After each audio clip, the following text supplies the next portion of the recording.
We do believe that food is medicine. Making a decision to be mindful about food and how it affects your body and educating yourself. How do you want to live your life? What is your choice? Do you want to suppress your system or do you want to find the root cause of what's going on? So you're going to pay now or pay later, you know? Healthcare really should be called sick care because we need preventative ways to feel good. And what we do now will affect us later. I've seen it, I've experienced it. Well, welcome back, everyone, to another episode of Healthy Rebel Speaks Out. And I am your host, Bonnie London. And today we are really going to be talking in depth about a topic that I am so passionate about because everything does begin with food, but we're going to talk about food, business, and how, yes, on a small level, how this impacts us, but it also impacts the entire planet. So, join me with my special guest today and dear friend of mine, Chef Allison Zildjian, who is the CEO of Zildjian Catering, and she is definitely a pioneer in sustainable culinary practices with decades of experience from running a restaurant to doing a catering business, but also has earned a bunch of awards in sustainability. So, welcome, Allison, today. Thank you. I just wanted to say it's now Zildjian Consulting. So I don't know if you want to start over because you said Zildjian Catering. So the uh, company I am now is Zildjian oh, Consulting. okay, I apologize. It says consulting there, and I read it wrong. Okay. Not a Okay, big deal. Just we're going to start over again, Carla. okay. I feel like it we should, right? No big deal. Okay. Okay. Hello, everyone, and welcome back for another episode of Healthy Rebel Speaks Out. I am your host, Bonnie London, and today we are going to have a deep discussion about something I'm very passionate about. And it is really about, of course, where everything begins, which is our food business, but not just us on an individual basis, but really how this does impact our planet and our future collectively. And to talk about this today, we have a special guest, Chef Allison Zildjian, who is the CEO of Zildjian Catering, who really has been a pioneer in sustainable, oh, I said catering again. I don't You know said why. catering again. Well, because that's what it was. I get it. I know. Okay, well, we're going to try this for a third time. Okay, take Fine, we're three. just- I love it. Okay. Take three. Well, welcome back, everyone, for another episode of Healthy Rebel Speaks Out. I am your host, Bonnie London, and today we are having a very important discussion you're not going to want to miss because everything, of course, starts with food, but this has to do with business and the future of our planet. And today we have a very special guest, Chef Allison Zildjian, who is now the CEO of Zildjian Consulting and a true pioneer in sustainable culinary practices with decades of experience and awards. But I am just going to bring her on right now and say hello, Allison. Hello, Bonnie. I'm so excited to be with you today. Yes, me too. Well, I think we could refer to you as actually like a revolutionary food advocate. What has made you so passionate about your particular mission, which I'd like you to explain a little bit, but also why you're so passionate about it? Okay, great. Well, obviously, I have a background in food. I've been in the food industry for over 40 years. But I think what really ticked off my journey is having family members with GI disorders and watching them struggle with their health. And more importantly, my son. So when he was 10 years old, he was diagnosed with Crohn's disease. And that started the journey of how to heal our gut through food and diet and nutrition. And I was introduced to a book called Breaking the Vicious Cycle by Elaine Gottschall, a very small book that talks about our gut flora. And basically, I started educating myself on how to heal my son. And we decided as a family that we were going to heal him through diet and nutrition. And it is not the conventional means to go because in our world, in the medical field, we give pills. So we suppress the symptoms and we don't look at the root cause. And because of my food background and because I'm a chef, and luckily my husband is a chef, we decided to embark on that journey of how to heal through food as medicine. And I did just years of research and long story short, it was a very long journey, but we were able to avoid resections, surgeries, multiple hospitalizations, and all the negative things that go along with the Crohn's diagnosis. It is a genetic mutation in our intestinal lining. And you have a 97, 98% chance of complications. And so I decided I was going to beat the odds and really just dive into what you're talking about and how we speak the same language and why we've become so close as friends and colleagues because we do believe that food is medicine. And that's, really how it started, through a No, need to heal him. huge. What I mean, I hear you saying is you really took control over the situation as opposed to just allowing the medical system to control everything. And I think for people who are listening right now, if you were to say one piece of advice just relative to food of something that is healing that you wish everyone could really understand and take ownership of, what would that be? I would say, making a decision to be mindful about food and how it affects your body and educating yourself. Like, this is all self-education. I do not have a medical degree. I have a bachelor's degree in culinary and hospitality and business.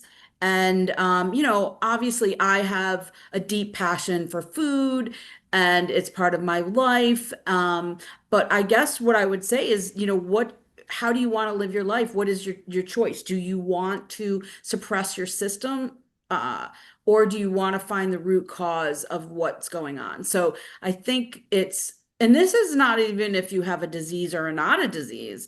I feel like, it's that you're going to pay now or pay later, healthcare really should be called sick care because we need preventative ways to feel good. And what we do now will affect us later. I've seen it, I've experienced it. So my advice is to, read labels and start educating yourself. I mean, there's so many things like you could just take high fructose corn syrup out of your diet, like looking at the labels, it's in everything. Um, sugar, everything. So, I mean, I just think you have to make a decision. There's nothing else to do but to make a decision that you are going to start educating yourself, reading labels, and understanding more about what food does to our bodies. Right. Again, just going back to food being medicine, food is a messenger. It's not just sustenance that keeps us alive. And Right. as opposed to taking the medication for your son, you were able to turn it around. But Correct. I have to say, it took a lot of guts. So Yeah, it did. I mean, it's I watched so many families when the couple times he was hospitalized just listen to whatever the doctor says. Oh, you can eat whatever you want. Well, you know what? You really can't just eat whatever you want. I mean, how does that even make sense, Um, I, so nutrition and I'm not a nutritionist. I play one on TV. I mean, people have said, "Oh, are you a nurse? Do you have a medical background? Are you a nutrition?" And I said, "No, I just educated myself. I read medical journals and medical books and understood. I wanted to really understand how the gut works and what was happening." So right. you And know, of course, you're well aware that the medical system, they give very little education in nutrition. yeah, And so, I mean, obviously, I would love to see a day where we come together, where it should be both, you know? I mean, there's a time and a place for making someone feel better for a day or of two. course. And Yeah, then, but then there's, you know, when we're dealing with a chronic disease, I think that's really what we're talking about here. yeah. Obviously, like Crohn's, which is an autoimmune, which we have to think these numbers have exploded. These numbers have exploded because of what has been going on our an environment, which is what I want to talk about next because this is where you have been going, but it really is all connected because when we look about the numbers of people with neurological conditions, whether it's kids, autistic, ADHD, you know, Alzheimer's, all these conditions are exploding, and we really can trace it back to the pesticides, the change in our food supply, and all of that. And the soil. So that I want to just tell you, and maybe we'll get into it later. The soil Yeah, is the please. key. Soil health is the key to our unlocking the nutrient dense food that we eat. And what has happened to the soil? Can you explain it for people who really don't understand why a tomato today is not the same tomato that it was in 1960? Yeah, well, I mean, it's the way that our food is grown. It's the mass production. It's the stress of our country having to have the convenience of food fast, that people do not eat seasonally. They eat, you have access to food in the United States all year round. And people don't understand, like right now we're in mango season, okay? You should be eating mangoes now, not in January, not in November, watermelon, there's so And seasonally. so So from a health point, why is this so important eating seasonally? Just I mean, I well, for the nutrient dense food. So so when food is picked in season, when it's, at the ripe times, at the seasonal times, it's going to be more nutrient dense. Also, when you're eating food that's produced locally, oops. oops, Never when you're eating food that's produced locally, Yes. it's also more nutrient dense because it's not traveling across the United States, or it's not coming from Mexico or Guatemala when they have to pick it at such a unripe state.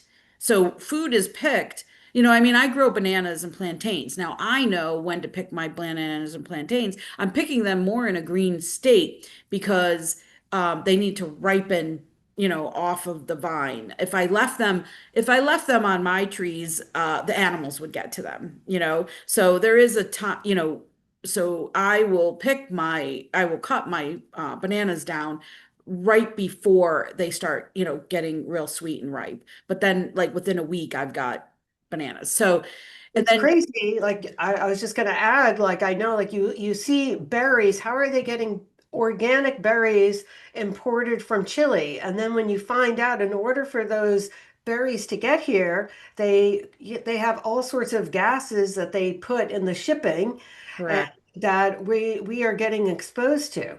But then I would just also say, just we think about the things we're exposed to, like plants, which I'm very much into, but they do contain like plant toxins, like oxalates and things like that. And really, the way we used to eat traditionally was these things would be available during a certain time of the year. Then we would eat a lot more like heavy meats and things like that. When I mean, I just think going back like 150 years, my great grandmother in Poland, do you think she's eating a spinach salad in Poland in January? No, she's eating. Unlikely. Right. So, right. That's if you talk like, yeah, back then, like that's why they had canning.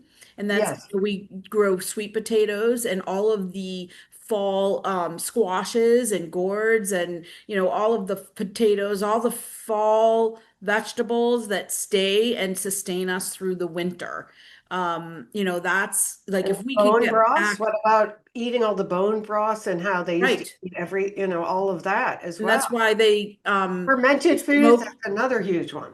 Yeah, fermented foods and smoking their fish and, Mhm. salt curing and all that kind of stuff. They did all of that for a reason. It's kind of trendy, but there was a reason why the crops were planted when they were planted, and the soil back then, let's get talk back to the soil real quick, is that they weren't having to spray the plants because they were planting according to what grows when. So now in the United States, it's mass production. Farmers need to make money.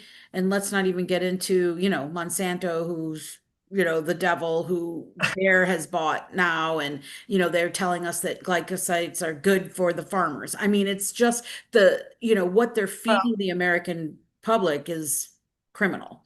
And the problem, as I see it, I would just add, is that many people are not aware. Like they're not, so it's Absolutely. so there's two parts of this discussion with the soil. One part is the nutrients that are now missing.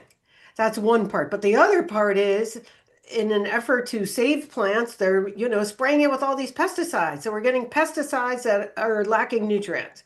Yes, and there are movements, there are universities. I was part of a discussion with circular bio economies with UF IFAS. There's a lot of research going on with ancient crops, and the fact that they're trying to go back and get those seeds from the ancient crops so that they are more nutrient dense. I'm also part of Harvard University, the Brain Health Initiative, and there is a movement to work with farms, and we could do like a three-part series here, Bonnie, on all the things I'm involved in. But Yeah. like yes, there's the soil health is the most important thing, and it's fighting big business Well, and that's what mass I want to talk. producing. Yeah, I want to I talk mean, about business now because I think where this does start is with, the movers and shakers, the people with the money and getting in front of the businesses. And I know that you are working to, you know, collaborate on some level with businesses to help them yes, to create more events. You can hear me, right? now I can. Okay, more green events. So yeah, tell me about exactly what that initiative is. So, yeah, so the other part of what I do, because I was owned a catering company for 15 years that I just sold, and I've shifted my business to consulting in the Green Business Initiative. So my vision is for us to have these green business initiatives part of the planning process. So when you plan an event or you have a 5K or you have a festival or whatever it is, that you are bringing those green business initiatives with either composting or recycling or working with vendors who also adopt that mindset, that it's part of the planning process. It's not like, oh, should we do it? How do we do it? Can we do it? It's this is how we do it. So it's actually having a plan in place that's part of your budgets and part of your initiatives and part of your outcome. And there's also and while when you're adopting that green business or the green event planning, you can also have quantitative data to see how much food waste that you've deterred from the landfill, how much carbon emissions that you've deterred, like your energy. There's a lot that goes into doing a green event. And Sure. I Now, I'm talk about that. wondering about the resistance that you might get from some of these businesses when they realize, oh, I'm wasting. I mean, because I assume what is What that? is the resistance? Mhm. What would be the resistance? I think that people, first of all, they think it costs a lot of money. because there may be some upfront costs. And that's where I'm saying like the green events planning has to be part of the budget. So there has to be money put into the budget to be able to work with vendors because this isn't like, you snap your fingers and it happens. You have to have that mindfulness of and know your resources. Like who's going to come and take the food scraps? Where do we have proper facilities in your county or your city to bring those food scraps? Who is going to be collecting the recycling? Who is how are we going to buy, you can work with your energy. How can we save energy? It goes into where is your event? Can people take public transportation? Can we cut down on our gas emissions, to have a location where people can carpool and share their rides and cut down on gas that way? So the resistance would be people not willing to learn. I And don't. also, and also what I would mention is that, businesses are looking at the day-to-day money in and out. Mhm. And so what you're talking about, is it's like a longer term impact, like on the planet. Yes, And of correct. course, you and I and everyone else here in our community of Sarasota, I mean, what we experienced last year with all the hurricanes was not just a normal cycle of storms. There is no question, obviously, this climate change is beginning to impact everyone. But so I think to me, some of the pushback is that, and I see this with the food industry, I feel the same way. Like I'm not blaming necessarily executives. I think sometimes these people, they're so far removed from where the damage has been until it's their house on Siesta that has sand taking over their pool or whatever. I don't know. You Yeah, know you what would I mean? think, but you would think that a catastrophic hurricane like that would prompt you to take a look at, well, how did this happen and how did we get here? And And what control do we have? That's the other thing. right. Is this I going to make wouldn't, a difference? Is this going yeah. to make a difference? I mean, I don't know. When people have that kind of wealth, if there are some, but I would say not everybody has that mindfulness of like, why did this happen and how can we prevent it in the future? And what are the things that need to be put in place to make this change or shift the way that we operate? And that's what I'm out to do is to like Well, be that resource. I love it. Just look in the faces of your grandchildren is what I would suggest. Well, I don't have any yet, so that would be a problem, but I look forward Well, to it. not you, but perhaps I'm talking about like the Yeah. business owners that, they should connect with what is the planet going to look like for their great grandkids and so on and things like that. Just, I mean, I think we all want to feel good that we leave the planet in a better place than when we arrived here, rather than worse. So I want to segue also, yeah. So what is these green events? So you think there are more conscious people that are getting on top of this?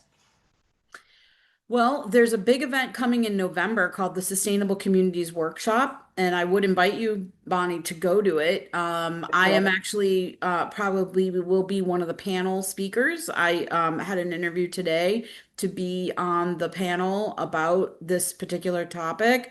And there's a lot of organizations, one of the success of Zildjian Catering was because we were a green business.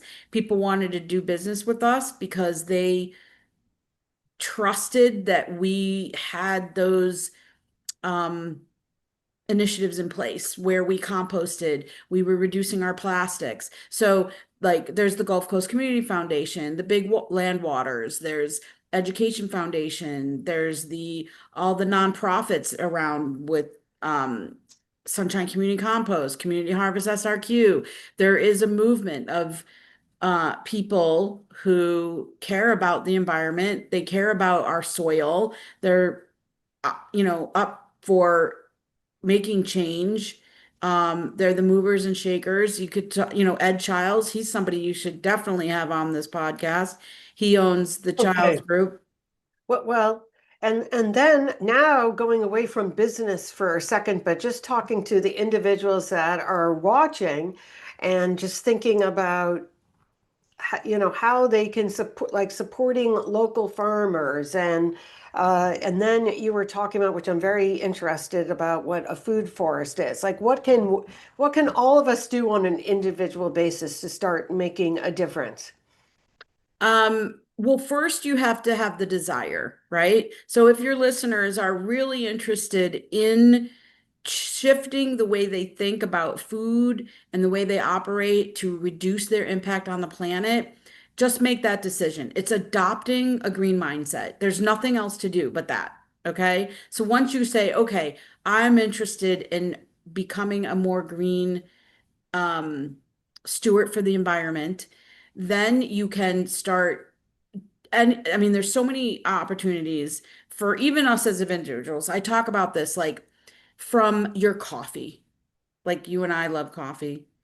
Yes. So we make our own coffee at home. Not everybody makes their own coffee at home, right? You might go out to Starbucks or to any of your local coffee shops.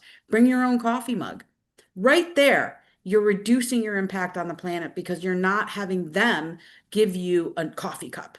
Not to mention all the chemicals that go into your coffee within 10 minutes of hot water. Even though it's a paper cup, these cups are actually coated with chemicals. And And this, so is the coffee. I mean, I use I'm actually only drink clean chemical-free coffee. I yes, mean, and also a coffee maker that's made with metal. I mean, coffee is sacred. yeah, so that's what I'm saying. Like that's number one. It's Like, gotten a little cuckoo, to be honest. yeah, I mean, and Like, listen, you can't be, I don't want people to be overwhelmed by this conversation all and right, do, but we'll just get the coffee down. That's a start. I think yeah, like just get the that's what coffee I put down. down. That's And then that'll so be the trickle to something else. I always say, listen, my suggestion is always be focused on what you do most times. You know what I mean? Like every day is coffee, so let's do that. right. Right? Take a look at the coffee you're drinking. What kind of coffee are you buying? Like are you buying fair trade? Are you supporting a local coffee source? Are you using local roasters? Whatever. So that's like an easy, I think, a step. Because what I really try to explain to people is that all of us are capable of making small changes and adjustments in our life. Because believe me, I understand it can be overwhelming. I have 40 years in this, and you have your 40 years of just the research and the, immersion that we have. And not everybody, has that. And there's nothing wrong with that. It's everybody's where they're at, right? They're at where Well, they're at, and they have and what they have. yes, and I would just mention, because this is something you and I have actually talked about so much. And to me, this is more than nutrients and food. It's also about keeping families together and Mm, relationships. And this number just really makes me sad. And that is that more than 50% right now of food dollars go to food that is prepared outside of the home. I know. This is unconscionable, and people I think that know. they can't afford, let's just say, organic, grass-fed, and all that. But I am going to say, I would argue, I and would too. that if you are making it yourself, it's pennies on the dollar. I make meals that cost me $1 easily. Even organic, even eggs have gotten way more expensive, but still, to make some meals, it's still half a fraction of getting a prepared meal. Right? Oh, for sure. Yeah, I mean, you can go to the grocery, I don't really like saying go to big box stores. You go to your local Detweilers, or you go to your local, farmers or your farmers market or whatever. Right. And let's say you spend $50 on produce. It's organic produce. I guarantee you that $50 is probably a week's worth of meals. And then, you'd go out to dinner and spend $50 on not on one night. That's Oh about yeah. average $50 a person, probably 30 to 50 for a good meal. I'm not talking fast food, but even fast food has gotten, I mean, I But don't know.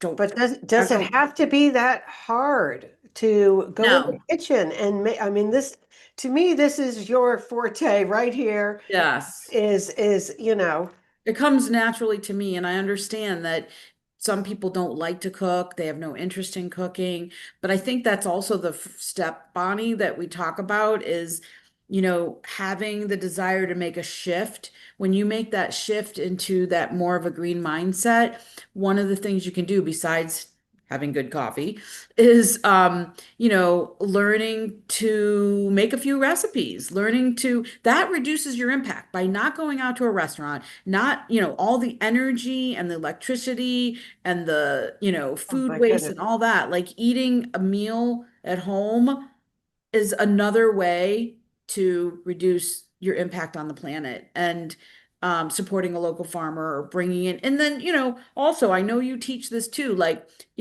there's the Dirty Dozen. There's like, what are the products that you really, if you have to buy organic, should you buy organic? That's something that we could share with people. But simple stuff like obviously I'm a chef and I can cook anything, but I really, I'm busy too. So we do quick, simple meals, I think sauteing a it's bunch of because vegetables. I think it's gotten to be a fear factor because I mean, I have a whole list of meals I give people that I can do in like 20 minutes, which I'm sure you could too.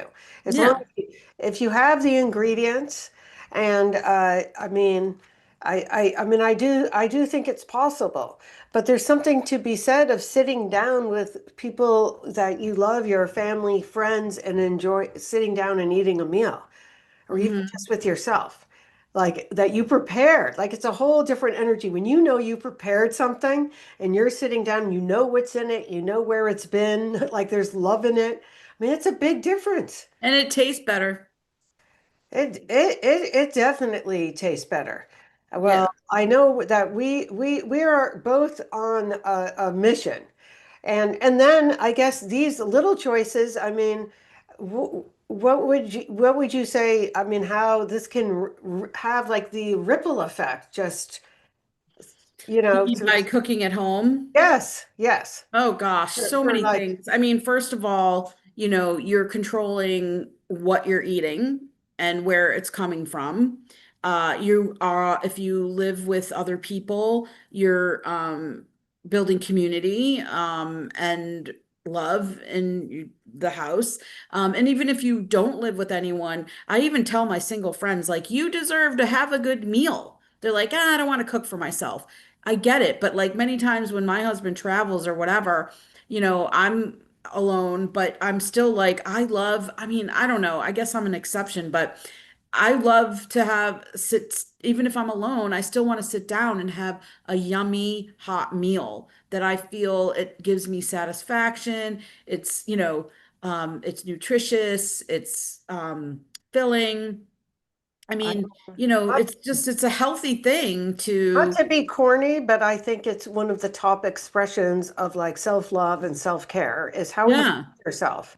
And some reason, I think it's definitely gone by the wayside here.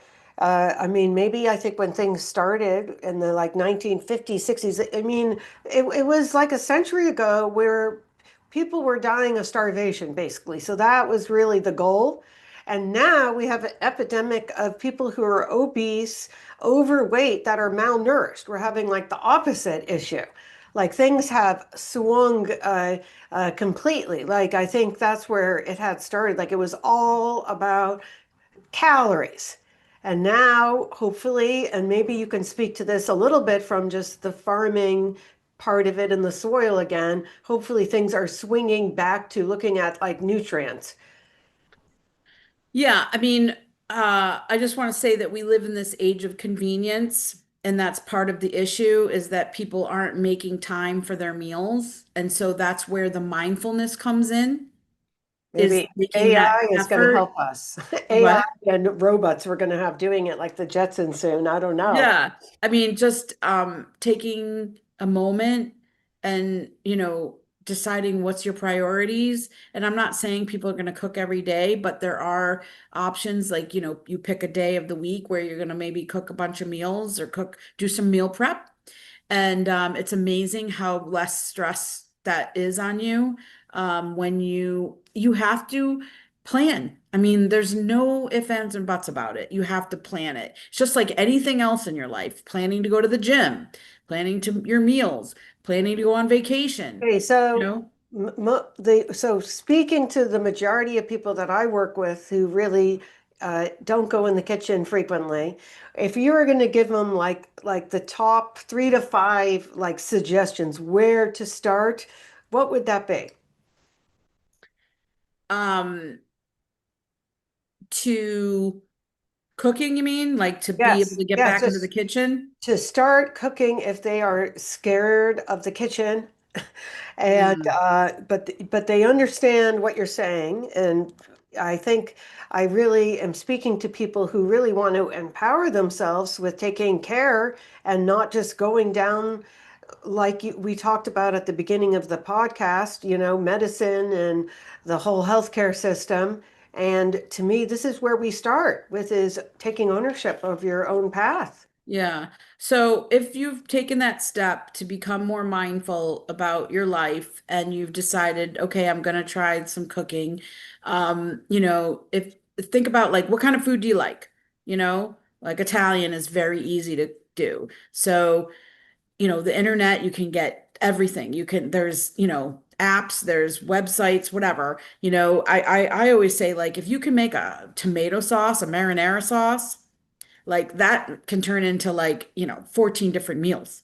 If you can grill, if you have a grill and you can grill some vegetables, grilling is easy. That's not really like cooking, but if you can chop up put Hey, on. don't say that. People think that's really doing something.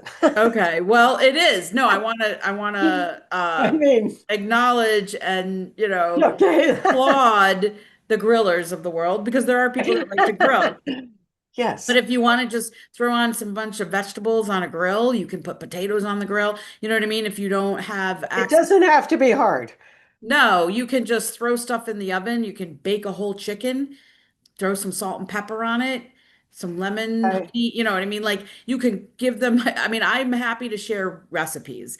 I did this, I had a company in Boston called The Cooking Coach, and I would go into people's homes and work with them in their homes privately and teach them how to cook in their own kitchens with their own equipment, basic stuff. I always started with a marinara sauce because that's, you can make a ton of things from that.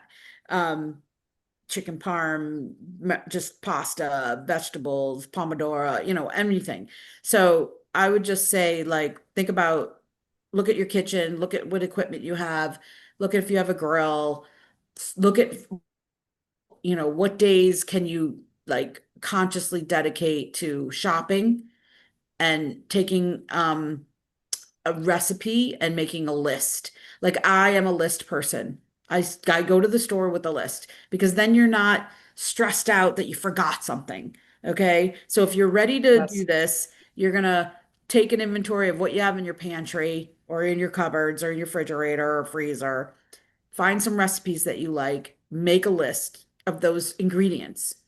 And then when you start finding some of the recipes that you like, keep all of those ingredients on hand so that when you don't have the time, you're like, oh, I got some marinara in the freezer. I know I got some pasta. Oh, I made meatballs a while ago and I got some chicken. You could just like, and I have vegetables. Yes, you want to make it easy, which is what I'm always saying, like if you have the stuff available, it makes it easier. But then I would say to begin with, what I always like to suggest is, and you and I, we actually did the class, 3 meals that can save your life. That's But the right. truth is, if you just started out learning 3 meals and rotated those and did nothing else until you got comfortable with that, and then you could expand from there, that would it would make you feel so confident, And right? you got to have fun with it. You really need to shift your mindset, Bonnie. I think people have it that it's too hard or they don't know how to do it. So what? If you have the desire and the will to do something for yourself, and this is for you, this is for all of us. Like when we do things for ourselves, I think we feel better. And it's not only cooking, it's, working out or eating right or, making the right choices. with everything in your life, you're going to feel better. But obviously, we are food, proponents. And, I mean, it's I don't really go out to eat that much. I don't, it's very hard for me to go out to eat because I'd rather cook, my own food. But I do go out, but I'm very careful about where I go. And I research, where are they getting, their products from? And, I'm a little over the top, but I think that when Yes. you shift your mindset and you're like, okay, I'm going to do this and have fun, like you can create joy for yourself. And all you have to do is declare it. Do you know what I'm saying? There's nothing else to do but say, okay, I am going to have joy around cooking. It's a And then see what mindset. happens. It's It's a a total mindset. mindset. It's a privilege that It's we a get all privilege and an that honor. we have Yes, all this food. I mean, to be honest, we have so much food available. I that's mean, right. It's a little that, overwhelming. I do not like grocery stores. I do not like grocery shopping. It's way too overwhelming. I buy my meats, my produce, and that's about it. I don't have many canned goods and things like that. I yeah. find that the grocery stores to me are overwhelming. Um, Yeah, I just go in for emergencies. I mean, Yeah, yeah. but we are lucky here in Southern Florida. We have other options, available to us. Sure. You just get it And wherever you can. right. And depending on your demographics, you might have to search it out. But you know what? Meet your farmer. Like, see, to me, this is fun. And I think if your listeners, are really into See, to creating me, some that's the joy best around advice. it, like you got Right to create. there. I love what you just said, excuse me, because to me, that is the best advice right there. Meet your farmer. Like the closer that you can get to where the food is grown, the fish is caught, or the meat, the cows, the closer you can do. And to me, this is more important than organic or anything else. I'd much rather buy from local, local, local. I The, mean, even so, like so meet many your hands, right? I mean, it's crazy when you go to the grocery store and you think about where that food came from and how many places it was before it even got there, right? Yeah, I mean, meet your local honey maker, your honey farmer, I love it. like a Yes. beekeeper. There's so many, I talk about this even with catering. Like bring your staff to the farm. Start with one thing. Start eating seasonally. Again, see what's in your area. Like California is different than Florida and then in New York. Our seasons are different. So you have to adapt to wherever you're living. And also, the other thing is the convenience of online shopping for even Yes. groceries. I mean, I don't know if you've heard of Misfit Market, but they Yes, also, I have. yeah. So, there's a lot of tools Yeah, so Misfit Market, they have vegetables that aren't as beautiful as other ones, right? And but they're still good. Who and cares? a lot of organic. I mean, I actually Who get stuff cares? from Misfits because Yeah, sometimes, like, I want I think it's organic. great. Yeah. So, I mean, they also have proteins that are pasture raised and affordable. Chicken and pork and all that. So, I feel like honestly, there's not a lot of excuses anymore to not having accessibility to these particular food sources. You know what I mean? Like you may live in an area that doesn't have local fish. Like we're in obviously Southwest, we're on the Gulf Coast. We have access to amazing fish. But if you're in like, a landlocked state, you may not have access to fresh local fish, but everything is fresh, frozen out at sea. So, whether you're bringing in Alaskan salmon or, something from Washington State, like, Hmm. again, it's a mindful approach. Like, okay, where are you going to put your dollars? You know, that is a Well, again, conscious to choice. me, this goes back to the beginning of our discussion today with you and your son, Zachary, and us, just little pieces, just all of us, really just taking back some agency over what we Yes. want our future to look like for ourselves on an individual level and as a collective, as the planet. Because I had gone to a lecture a few years ago, and what has gotten crazy is that currently we in this country, particularly, and I think around the world, perhaps you could answer this more. We're eating four grains. So we're eating corn, soy, wheat, and rice, and that is it. So Corn. corn, soy, wheat, and rice, and what that is doing again with the land and how that affects us on in an individual level, just having, these four products versus what we used to be eating, thousands of, variety of The plants, ancient grains. Hmm. just everything. Yeah, Yeah, it's no, I mean it is. It's it can be overwhelming to think about our food system and where we're at right now. And that's why we're having this conversation to bring awareness to people, to take small steps, to make small shifts in seeking out the farmers and businesses and local businesses that are creating change in our community, who yeah, so want. what gives you hope right now? Looking towards the future, I would like to know. Well, I mean, I've immersed myself in organizations for change. I'm getting involved in what I can do at a local level right now. My hope for the future is that I can, one of the things I'm working on in Sarasota County is educating myself to have policy change, because nothing can happen without reclassifying what food scraps are for composting if I'm going to be a resource for that. So I think what gives me hope is that, there's other like-minded people who, are taking one day at a time, one step at a time towards change and awareness. I mean, I can't look at it, other than that. What can all I can look at is what I can do, what I'm capable of to do on every day, what small changes that can I make. And I believe, there are people who are in the same mindset. There's a lot that aren't. I don't want to get into politics, but we also, we know what we're dealing with our administration. But I feel like the pendulum will swing back. But, people like you, Bonnie, and me, and others that you talk to that are bringing awareness.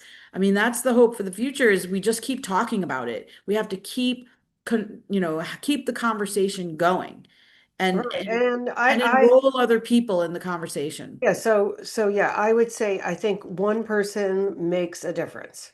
Yeah, I mean, I mean, I think you have that's to the message. believe that you make a difference, that we all make a difference.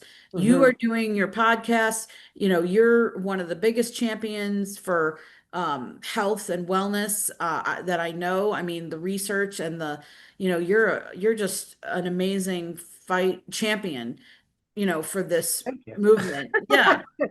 No, but you make a difference in people's lives every day. And that's how I felt about my company when I was doing Zildjian Catering, that like that's what got me up in the morning, is that if I can change one Right. person every day, and that's all we can do. I mean, unless I become the president, you know what I mean? Like that's not happening.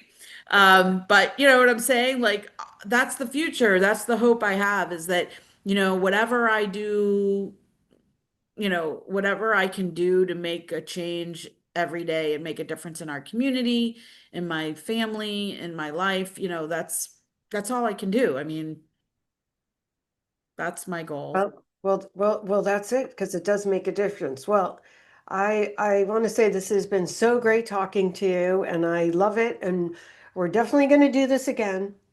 And Okay. to see what's going on with you in another year or so, I have no doubt we're going to make some progress here. So Yeah. I don't know if you have anything final that if anything we missed getting out there as an important message. No, I just think that, what I said before was that all you have to do is have the desire. There's nothing else to do. Like there's not physically anything to do but get on, have the desire to make a shift in the way that you are thinking about food and what, where you want to make a difference for yourself and for your community. And there's a lot of resources out there. They can contact you, you contact me there, and you have, my website will be actually up and running.